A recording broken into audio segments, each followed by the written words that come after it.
Boys, is it safe to say that the Chiefs dynasty is over? If you guys do enjoy the video, leave a like, subscribe, and I'll catch you next time. Peace. So last night, the Chiefs played against the Jacksonville Jaguars away in Jacksonville. Monday night game. And you know what? Everybody thought, this is going to be an easy game for the Chiefs, a get-right game. This is one that they need to chalk up in the win column. Jacksonville's not that good. They're not that great. Right? And they're going through kind of this process of what is the identity of the Jags. And the Chiefs ultimately lost that game last night.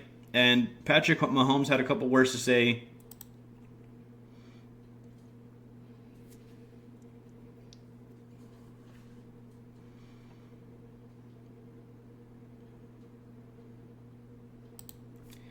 I mean, you get the gist of it. Dude's talking about how they have the players to execute. The kind of basic answer everybody pretty much gives after every loss.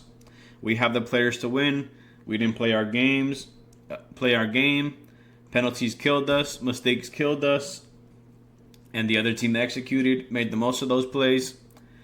Obviously, there was a 99, 98-yard pick six, which should have been converted by the Chiefs. They're very good in those goal-to-go situations, short yardage.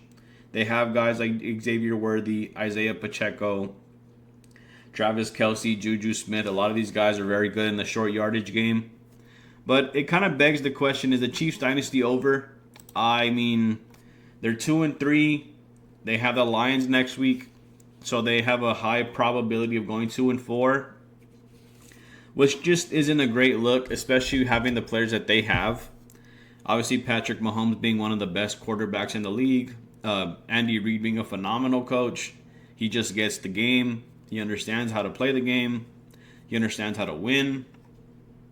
They have Xavier Worthy coming back. I believe Rashee Rice is coming back. Kareem Hunt looks okay. Isaiah Pacheco looks like something wrong with him, but he played good yesterday.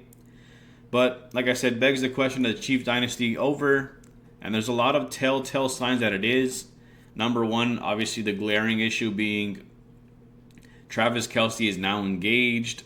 He's on his way out. He's going to retire eventually sometime soon. This may be his last season. The Chiefs don't have a dynamic running back. They have two good mid running backs, just not a dynamic one, nothing crazy. The receivers are okay. The O-line is all right. Chris Jones is pretty much the only... Well, I can't say that because they have Thornhill. They have the Greek dude from Notre Dame. He's pretty good. Nick Bolton. They have good linebackers. But, I mean, they still get help from the refs. Yesterday they had an offensive PI that wasn't called. Troy Aikman, Joe Buck, the assistant analyst referee also had this as an offensive PI. There was a pick by Juju, wasn't called. Patrick Mahomes runs over, tells the referee, hey man, that's 1 yard down the line, it's okay to contact. Obviously it was more than 1 yard down the line. That call was reversed, so it stood as a touchdown. But then you have stuff like this, so they're still getting help from the referee, but there's obviously animosity towards Andy Reid, Travis Kelce. You saw last weekend Jonathan Gannon get in the face of Emery DeMarcado after he fumbled the ball at the 1 yard line before crossing the plane, which I thought he crossed the plane. Didn't look like they reviewed it too much, but yeah, Travis Kelce and Andy Reid getting into it there. And then we have some of the calls in question in terms of effort. Here's Chris Jones, one of the most dominant defensive tackles. You see here, this was the game-winning touchdown. Trevor Lawrence falls over. He gets up. Chris Jones is staring at him. He knows he's going to walk in. And like I said, there's just no effort from him. So a lot of these things are kind of compiling into begging the question as to if the Chiefs dynasty is over. I wouldn't go as that far because they have so many key components, starting with Patrick Mahomes. I think Tyreek Hill might be a viable option for them going forward in terms of a trade. That would get them an elite receiver. Rashee Rice coming back. Xavier Worthy's really fast. Travis Kelce's still there. Tight ends are kind of flowing out pretty good in terms of college ball. You've seen Tyler Warren. You've seen Brock Bowers.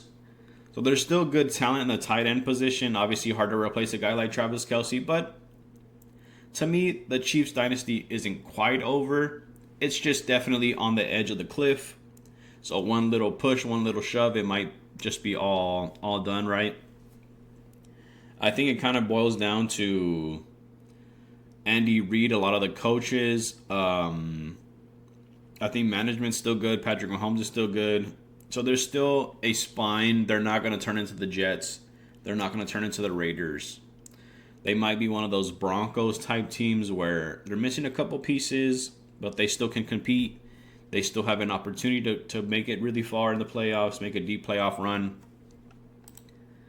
Then this guy has a projected Chiefs record. Obviously, loss, win. Loss against the Jags, loss against the Lions. Like I said before, I don't think the Lions beat the Chiefs. I still do think it comes down to quarterback play, and Patrick Mahomes is a better quarterback than Jared Goff. And obviously a lot of weapons on the side of the offensive side of the ball for the Lions, but I don't know why I don't rate the Lions that high as most people do. They have a win against the Chiefs. They have or against the Raiders. Loss against the Commanders, kind of a crazy one. Loss against the Bills, which is fair. Loss against the Broncos, which is fair. W against the Colts, I'm not sure. W against the Cowboys, obviously right. Against the Texans, Chargers, beat the Titans, beat the Broncos at home, beat the Raiders away. But, I mean, that would leave them at a 10-7 record. Let me know what you guys think about the Chiefs dynasty. Is it over? Is it falling off? I mean, what's the state of that team? If you guys did enjoy the video, leave a like, subscribe, and I'll catch you next time. Peace.